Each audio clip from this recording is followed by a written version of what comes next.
Hello and welcome to the debate. I'm your host Sana Maqbool with you at PTV World. In today's show, we're going to be taking a look at the Senate elections that were held earlier today. And this is, of course, something which is of utmost importance with reference to, of course, what has been going on in the country, and particularly in terms of the elections in the country. This is the last leg of this development. And, of course, this was something that was much talked about previously as well, particularly in terms of the different political parties and their performance, and also in terms of what has happened with regards to the KP Assembly and the reserved seats, in which, of course, preparations were fully underway in terms of holding Senate polls in the KP Assembly as well. However, with regards to the denial of oath taking, something that has been termed by the opposition parties as such, is something that caused the delay. And of course, after the plea by the opposition to the Election Commission of Pakistan, it was decided by the ECP that there's going to be a postponement in these elections until after this issue is resolved and when the House is full for the Senate elections to be held.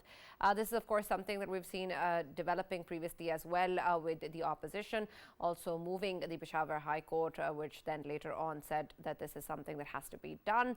However, the KP Speaker responded with a review petition and has not administered the oath taking of the candidates on these seats, which, of course, has now resulted in the development that the postponement has happened with regards to Senate polls, and which also means that the Senate chairman and vice chairman are not going to be elected until after this process has been sorted. So we'll take a closer look at what this means, particularly in terms of KP, and then, of course, for the entire Senate and politics in the country as well, with different political parties, but also take a closer look at the different other assemblies that had conducted their Senate polls earlier today, and, of course, in which different parties emerged victorious, with PPP taking the lead, followed by PMLN, and then, of course, others. And so we're going to take a look at how these parties have performed in these elections and what it means for different provinces and, of course, politics in the country. This is going to be our focus in the first segment of the show today. Our next one is going to focus on what is going on in Bangladesh, and which is being termed as an India Out campaign, followed by something similar that has already transpired in Maldives. And so we're going to take a look at exactly what sort of future this political campaign holds, which hasn't really been officially endorsed by the opposition party, the BNP. However, it is something that some of the leaders have agreed with, and this has been responded by the leader of the country, Ms. Sheikh Hasina, who's talked about how exactly is it that the opposition leaders tend to follow this India Out campaign when they are, in fact, consumers of Indian products. In fact, many have argued that a lot of the economy of Bangladesh is dependent on these products, and so it's going to be something that Bangladesh cannot absolutely afford. And whether or not the situation is going to be similar as that has happened in Maldives, and how exactly will this then transpire in the politics of Bangladesh, particularly in terms of sharing such a large border with India. And then, of course, with regards to the political security as well that is provided by the country in its relationship with Bangladesh, and how exactly is this going to move forward in terms of both domestic politics and then, of course, foreign relations between the two countries. So we're going to take a look at that at the end of the show today. For this and more, as always, in the studios, I've been joined by senior analysts Farrukh, Pitafi and Raja Faisal. And for our first segment regarding the Senate elections, we've been joined online by Mr. Zulfikar Ali Bader, who's leader PPP, and Barrister Safi, Ghauri, who's a legal expert and political analyst. Thank you very much, gentlemen, for joining us and being part of the discussion. I'll start with you, Bader Saab. First of all, congratulations for the victory that the PPP has won in the Senate elections today. And I'd like you to also share your views in terms of what you think this means, particularly for the party's success and performance in the political developments of the country, and then, of course, in the way that the government is going to be performing. Bismillah ar-Rahman ar-Rahim. Thank you very much, Sana, for inviting me to your show. My compliments and regards to all the participants in your show. I would like to congratulate my party leadership, and thank you for congratulating me. And I think I want to give compliment to all the political parties except for one, who have actually been a part of the political process and completed the most of it, as the Senate election has ended today, except for one province. And our party has done quite a lot, because as if we make a comparison from the last time, we were only in Sindh. Now we have a party government in Balochistan as well, and even we have the president of Pakistan slot as well, and we will be having the chairman Senate slot as well. So I think our party has done quite a well, and I want to compliment rest of the political parties who have actually been part of the this constitutional process, and they have taken part. And despite having a lot of reservation, our party leadership said that we want to continue this political and constitutional process, and we don't want to bring any hurdles in between. And this is one thing is very unfortunate that one of the political parties and who have been given a mandate from the people in KP, they have not learned from their mistakes and from the past, and they have been doing again those things which they have done in the last government as well. Let me quote the Deputy Speaker and the Speaker and the President of Pakistan and the Prime Minister of Pakistan. Then they uh, played with the Constitution at that time. They, in fact, not only played, they violated the constitution when the vote of no confidence motion have been passed in given in the National Assembly. The Prime Minister cannot dissolve the. So the Prime Minister dissolved the National Assembly, and the advice was sent to the President, and President actually took the advice and signed the advice of the Prime Minister. So these all things have been violation of the constitution. If at that time the government, at that time the PDM government, even one time Mr. Bilawal Bhutto Zardari on the floor of the House asked the Prime Minister of Pakistan that you should register a case against the Deputy Prime Minister and President and all the people who were involved in violating the constitution. They would have done it at that time, but I don't know what stopped at that time. I think it's about time the Prime Minister of Pakistan should take the lead and should register a case who have been playing and violating the constitution of Pakistan, because uh, they cannot stop the speaker of KP and the chief minister cannot stop anyone from taking oath. They have been playing with the constitution of Pakistan. I think this is a serious crime. This is a crime of very serious nature where they are violating the constitution. They're playing with the constitution, and they are again giving this thing in the to the public that they can do whatever they want to. I think Right, it's about time to tell. right. Absolutely. Badr Saab, I'm glad that you congratulated so many people at the start. Now, one quick question. Who are you going to congratulate as the chairman Senate? Most likely, I think our party leadership will nominate somebody, and he is going to be a nominee from our party. And we It is going to be a he, not a she, right? But can we guess whom that he might be? the more chances are from somebody from south of Multan? Punjab, and Yeah, sir, yeah. I said south of Punjab, and let's see So, if Fikar Sahab, you're if well we known to navigate such questions. We've Yeah, seen you but do it many times. why so much uncertainty? I'm sure that your party has already identified the candidate, so why not name him? you see, actually, internally, I think the leadership has taken the confidence of and suggestion of different party leadership, but the name is still being pending because in Pakistan you can't actually rule out that who is going to be on what position. You can't tell. So this is the prerogative of the party leadership, and they can always nominate somebody of their own, confidence, and somebody who is like supported by the other party leadership. So we have number of people, senior people, but I personally feel that somebody who is a very senior person within the party ranks and is going to be from south of Punjab, going to be the chairman Senate. Yeah, So, but but until and unless he doesn't become the chairman Senate, he has not been nominated by the party leadership. You can't actually, Okay. yeah, Barrister Safi, Barrister Safi, you might have obviously you've been hearing Badr Saab. Badr Saab has highlighted an excellent point related to, of course, whatever happened in April 2022 and the actions which were taken by PTI leadership at that time, and of course, the current in current times we have been seeing that whatever's been the actions were taken by KPK government right now. He has highlighted these points that they should be booked. Should they be booked under Article 6? Because you might be in a position to know whether they are, liable for that, and will they be ever booked for it? I think, thank you for the question, Faisal. I think that Article 6 is going to be a bit of a stretch here. As far as I am aware, I've gone over the entire matter. I've also seen the review petition that has been filed with the Supreme Court against the orders of the Peshawar High Court. It's true on the one hand that PTI continues to play with the constitution. I think one thing that I will really credit PTI for is that they really make me read the constitution more than I've ever read before.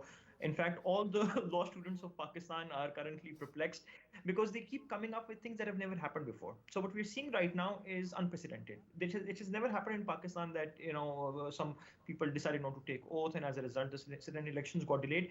But that's what the Constitution says. The Constitution is very clear under Article 17, under Article 218, subsection 3, and under the Elections Act, section 4 and 8, that if the complete all the oaths have not been administered, then Senate elections cannot take place. Now, if within that province, of course. Now, if the Senate elections in KPK cannot take place, then this whole talk about the appointment of a chairman is also incorrect. There can be no chairman Senate, there can be no deputy chairman Senate until the KPK assembly appoints its senators. So until then, there will be a presiding officer, of course. But I think Badr Saab was right to evade the question because the reality is that there will be no one coming in anytime soon, and uh, and that's unfortunate. Now we can. Barrister Safi, before you move on, can you also help us clarify then if this is an indefinite period or are there are some definite guidelines or boundaries that we are aware of? Earlier we thought that the schedule of the Senate polls is something that will necessitate that there is going to be some sort of oath taking before that, but that of course hasn't happened. But now is there a timeline that is definitely that needs to be followed as per the Constitution? Yeah, so there is in fact no timeline that has been given because a review has been filed now. The problem is the whole matter is under scrutiny of the Supreme Court at the moment. The matter went to the ECP. The ECP decided, they said hold polls. The Peshawar High Court upheld that. Now that a review has been filed, it depends on the Supreme Court. I expect that the Supreme Court will decide on it quicker than expected. This would not obviously continue indefinitely. The polls will have the oaths will have to be administered. The Senate elections will take place within the KPK. PTI, whether it likes it or not, will have to play ball. We are, after all, in a system of parliamentary democracy. However, I will say here that what they've done here is not strictly illegal. It does not fall under the purview of Article 6 for sure. This is just them utilizing the law to their benefit. But it is, once again, I think what needs to be pointed out is that they're using it to their benefit and not to the benefit of their province. The fact, let's think about it from another perspective. Let's think about it from the perspective that you have just raised. What if this was indefinite? What if the Supreme Court does not decide on it on a timely manner? What if, as Asad Kaisar Saab said, that the KPK government should not even cooperate with the central government? What will happen next? What will happen next is that KPK will be deprived of its NFC awards.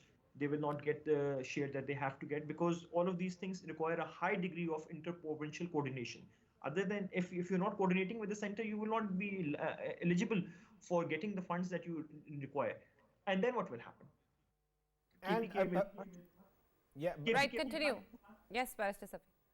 KPK will plunge into poverty. There will be this sense of deprivation in KPK. And perhaps it is this chaos that PTI wants because it really looks like what they want is they want to deprive their people of whatever they are rightfully entitled to by the Constitution of Pakistan, by the legal frameworks of Pakistan. And once denied, then they will continue to harp on about how they have been denied their basic rights, how they have not been given things that they ought to be given.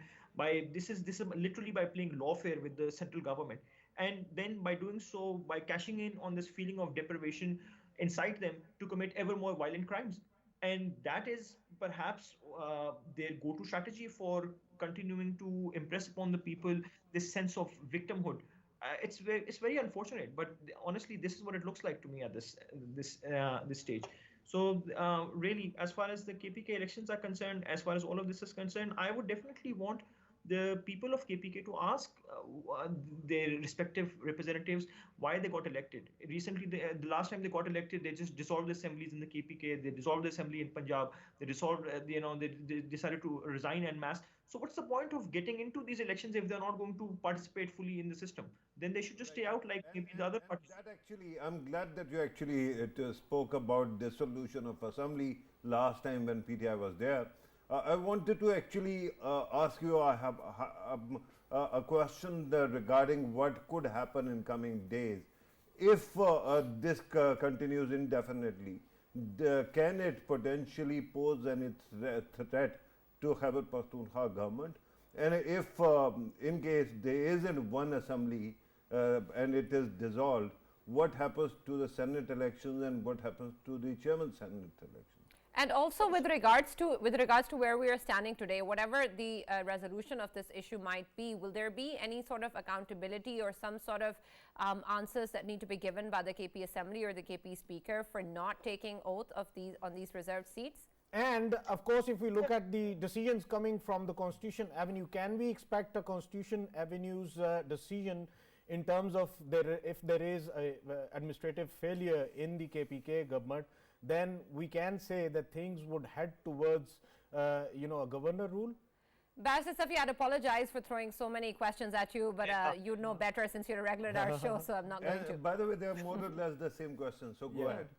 No, I've sort of lost track. There were 3 different questions, but I'll just try and take you through what I think is currently happening. So one thing that we can be absolutely clear about is, whereas it looks like they're playing with the Constitution, the reality is that the Constitution does give them a way to do this. This is a failure of the Constitution, a failure of our imaginations, and this is why I keep saying that these people are creating new legal problems, an increased burden on constitutional lawyers to come up with innovative solutions and deal with them. Maybe it's a good thing. I don't know. This is something that history will tell us. But the reality is that there were constitutional lacunas that they're constantly tapping into.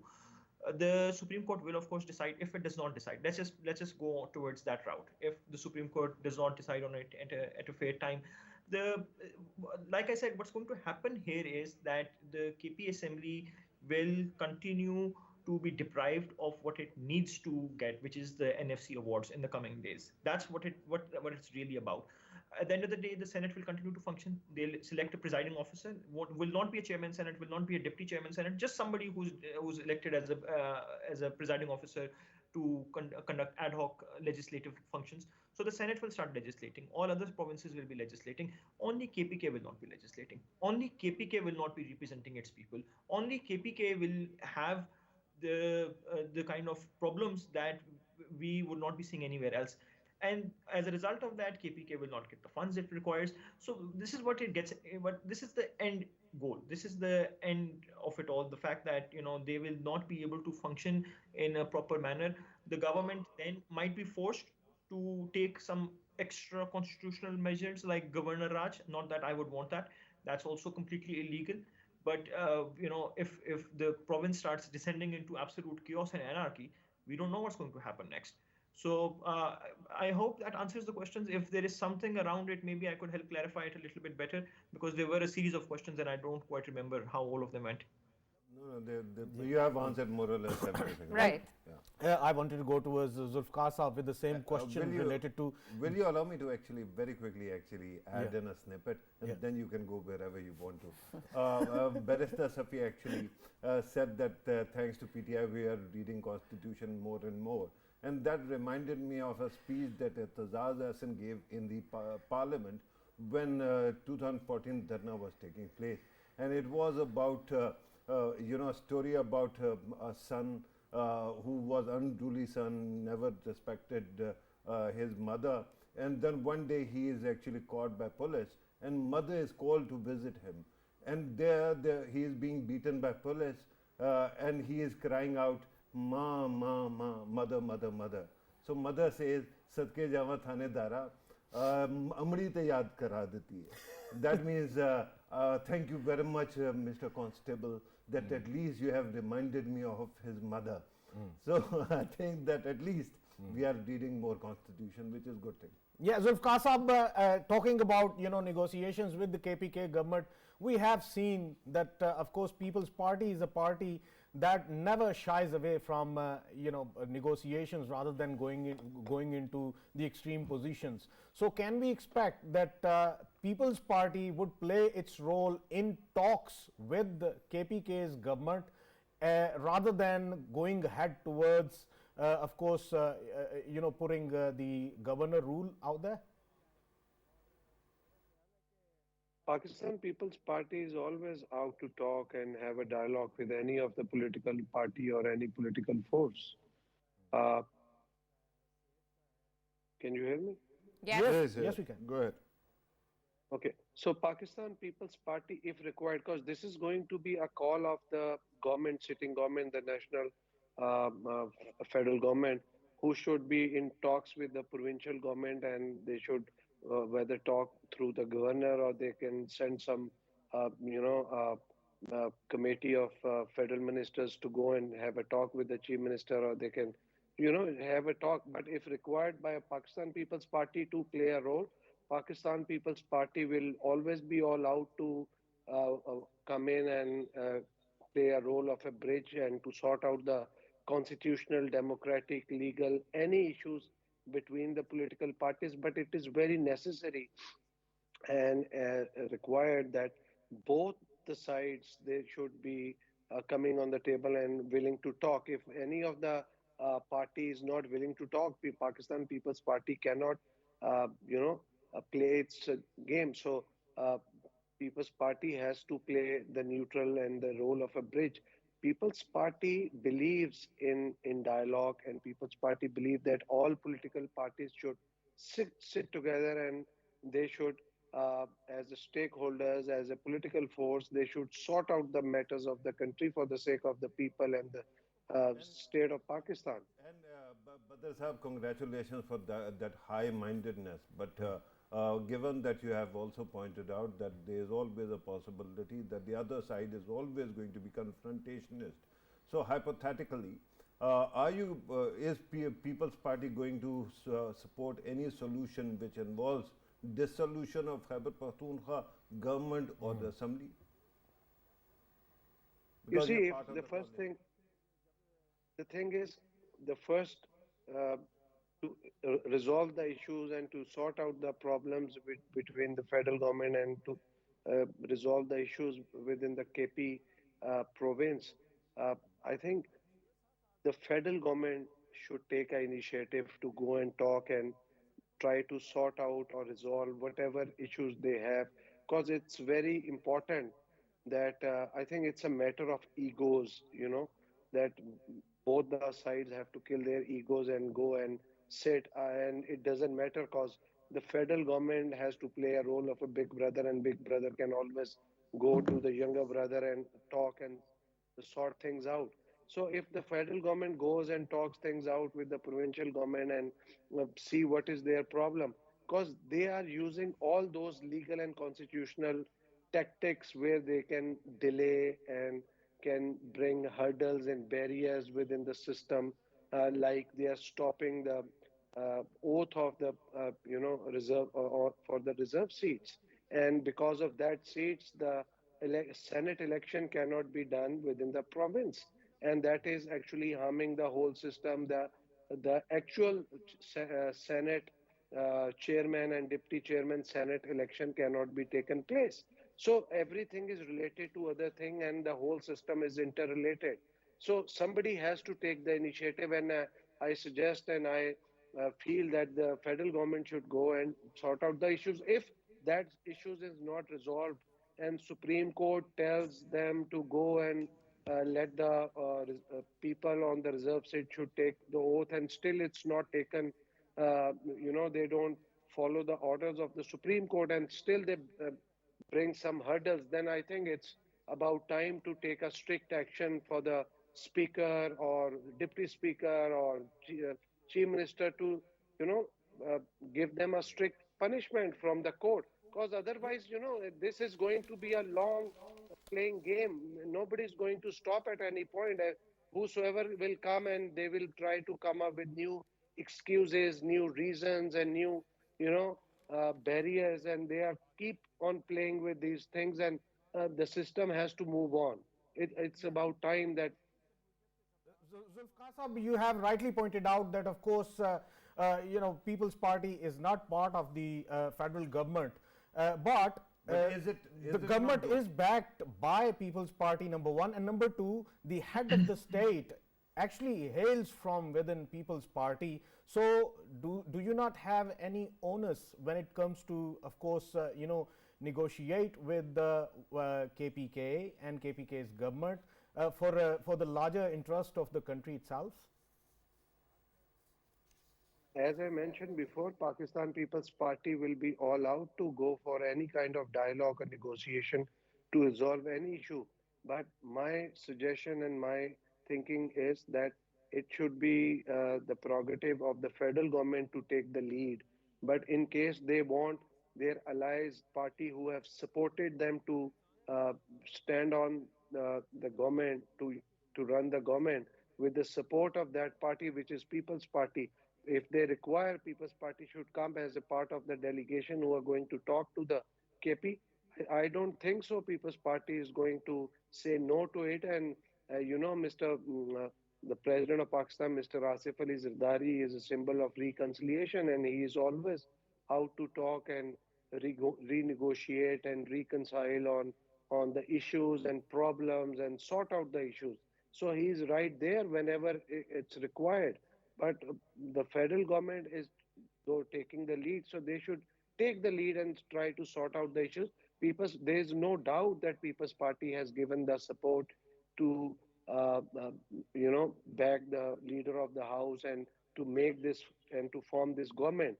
But People's Party has taken a principled stance that they are not going to be part of the cabinet, as Mr. Shabazz Sharif should uh, bring his own team as a cabinet members, and he should make his own strategies, his own policies, and he should do his own implementation of those strategies with his own team members. So at the end of the day or at the end of the term, they are not going to say that they were 10 or 5 or number of people from different political parties, including our party, and they stopped him from working and achieving his targets. So People's Party is giving them the chance to take the lead, and we are all out to support them, and I think this is a good principled decision by the leadership of our right? party.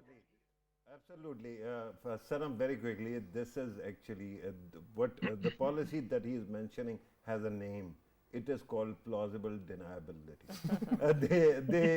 Now you know why they are not becoming part of the cabinet, because when it comes to the owners, it is always going to be on the PMLN. Yeah. Right, absolutely. Barrister Safi, before we conclude, I also want your take on the Senate elections and the seats that have been won by different parties and the names that have come out in the front. Were there any surprises for you with regards to different candidates that have won in the Senate polls from different political parties, even the independents? I think going through the kind of names that I've read, some of them were of course expected, and they were no-brainers. But I do find certain technocratic seats to be filled up by people who have, in fact, had no political affiliations in the past. I don't want to sit here and name those people at the moment, but a lot of them actually are from People's Party. So maybe Zulfikar Bader sahab should comment on it. Those struck out to me, especially from Sindh. If you just look at the two technocratic seats that have come out, I don't know why they were given to the people. What nexus they have with any politics whatsoever. But they do have very strong connection with certain business groups. So I think once again, this is something that we have come to expect from Senate elections. Business groups representing their interests more than political parties, more than the people of Pakistan, and this is just plain sad, right? At the end of the day, the idea of Senate was to get the very best people, get the best intellectuals, get the kind of people who would be able to sit and debate on national issues. A lot of these names have had no past experience of doing that. They have a lot of experience with businesses and money, but that's about it. So I would lament that.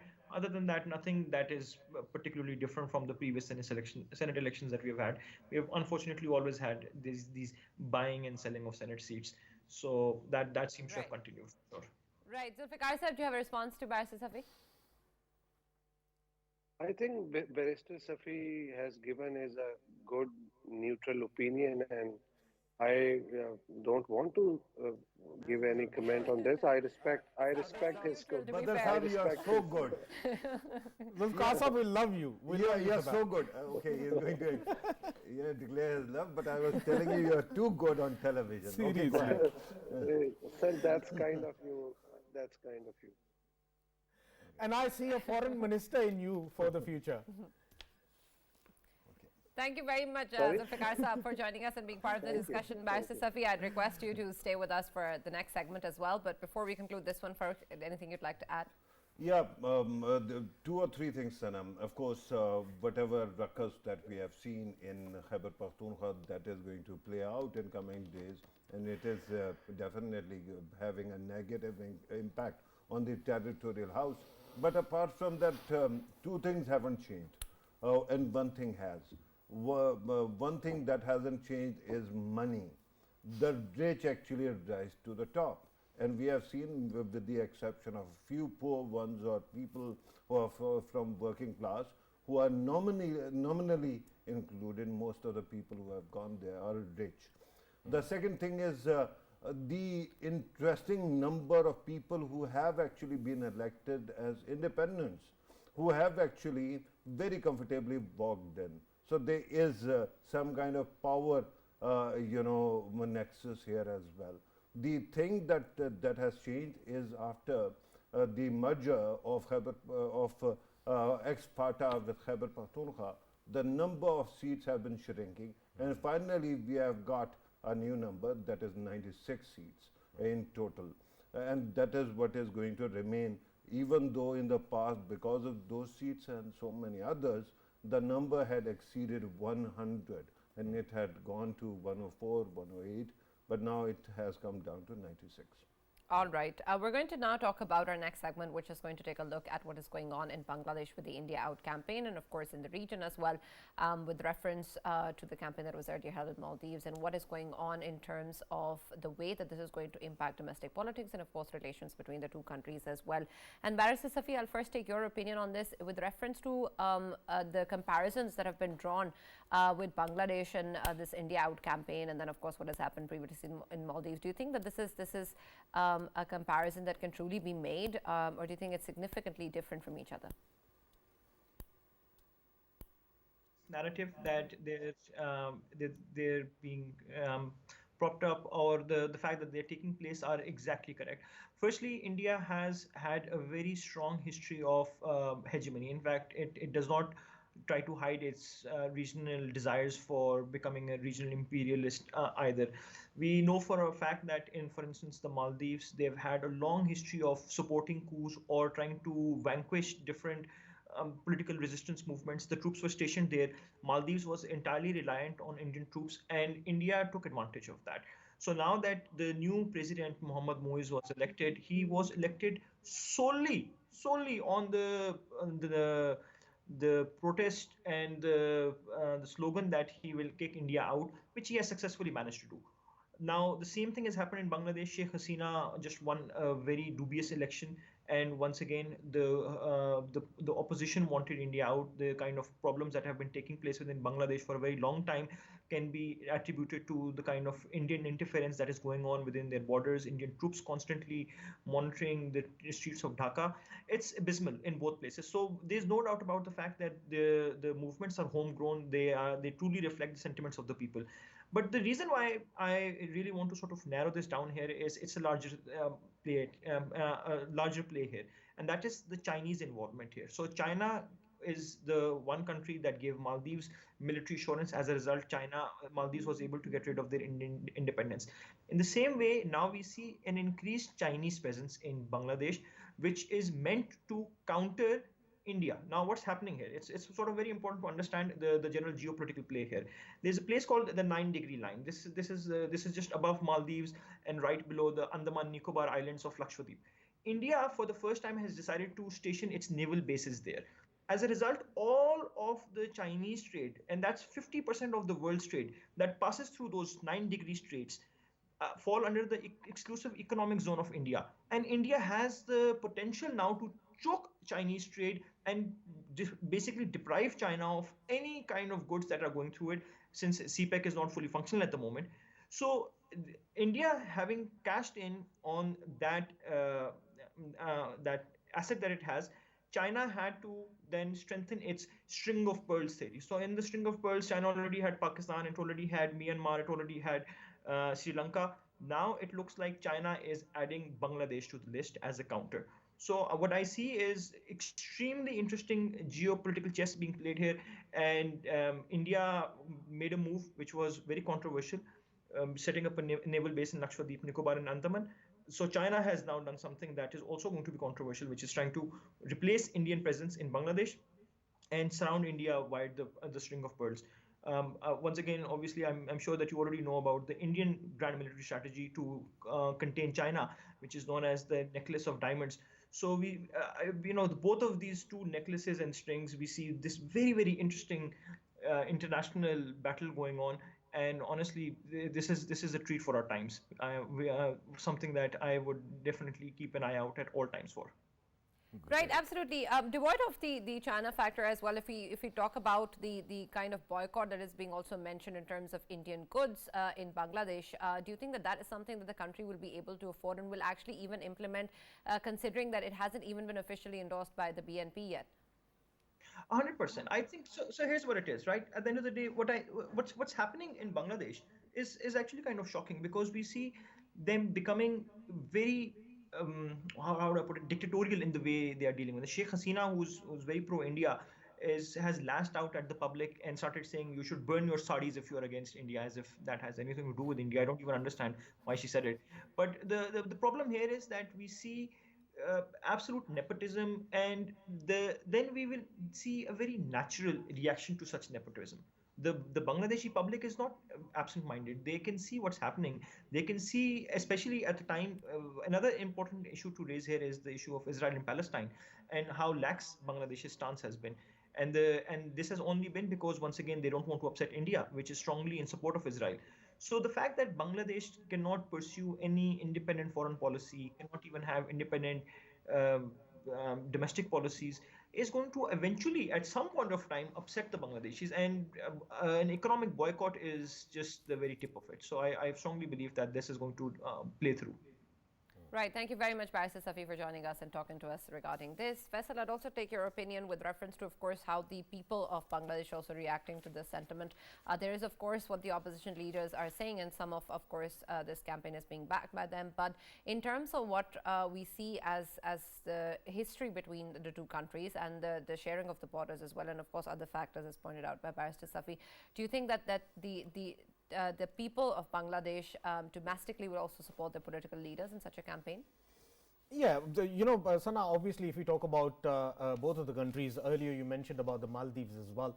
But with Maldives, it's a situation very different from what Bangladesh position is. Reason being, Muhammad Muizzu, when he came into power, he actually came into power only for one slogan, and that is, of course, with the will of the people, they wanted to get rid of Indian influence out there. And what happens in Maldives is, as it is a station which is considered as a tourist station, especially so many of the Indians, rich Indians, they actually go there to get marriage ceremonies and all of that. With that, of course, they have one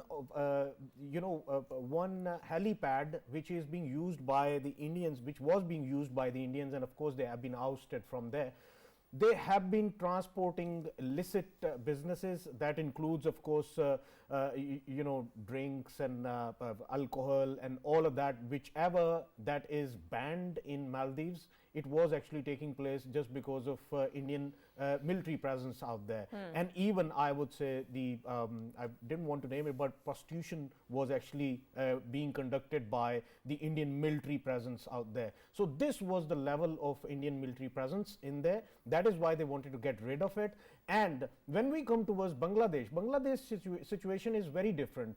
Bangladesh government is actually backed by India. Sheikh Hasina enjoys the favors from Indian side, and If we talk about the population at large, of course, recent elections, they were considered as dubious elections. Reason being, majority of the people, they are anti-Sheikh Hasina, but still she keeps on winning elections. Only reason behind it is that, of course, the elections are not conducted fairly, and she gets elected only because of one reason behind her. It's the Indian backing, and that is why we are still seeing that she is not interpreting what her people are saying, but she has her own interpretation when it comes to Bangladesh and India's relationships. When we talk about India, India actually wanted to gain importance in the region in terms of it bullying against the smaller neighbors. Of course, we saw that they have been bullying against Myanmar, then Sri Lanka, then Maldives, and then Bangladesh as well. Pakistan was the only country that actually gave a befitting reply back in 2019 when we actually take India to the cleaners, and they had to simply drop the white flag, which meant that they give up on Pakistan. So Pakistan is the only country that did not allow India to bully Pakistan. Rest of all countries, of course, they are doing their activities, but now, of course, we can say that people of Bangladesh, they have woken up against India, and this would, of course, prolong itself. But when it comes to the government of Bangladesh, unless Sheikh Hasina is continuing to rule over Bangladesh, we won't be seeing any sort of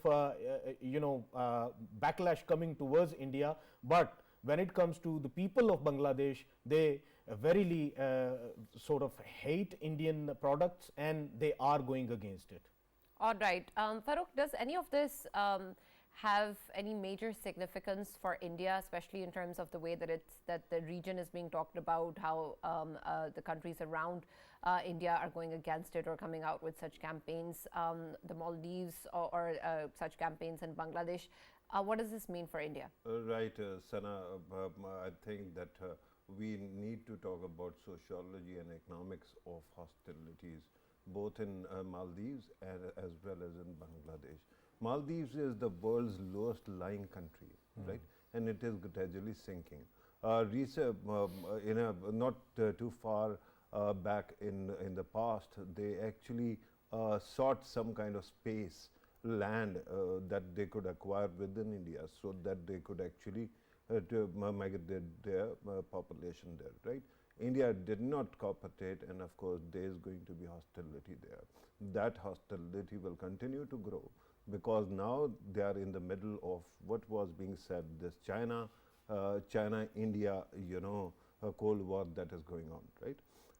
But since two of my, worthy colleagues have actually dunked on Hasina Wajid, I am going to differ with them. Okay. I think that she has been doing a raid for the economics of the country. She has very effectively exploited the middle income gap of India, where they export so much, because India's own manufacturers are obsessed with the rich, not with the poor. So it is Bangladesh that captured that market, and that's why the economy has grown better than many of us. Pakistan and India's performance is shoddier compared to Bangladesh. Then she has also tried to use this ambiguity between China and India to her people's benefit, and that essentially means that the country gets benefits from China, and then it gets benefits from India as well. So and there's a conspiracy theory also that Bangladesh's elections and Pakistan's elections were made controversial with the purpose to create a kind of environment, so that when India's elections take place and there's actual corruption there, electoral corruption, then it becomes the new normal, and India can actually justify, look, you made peace with others, now make peace with us.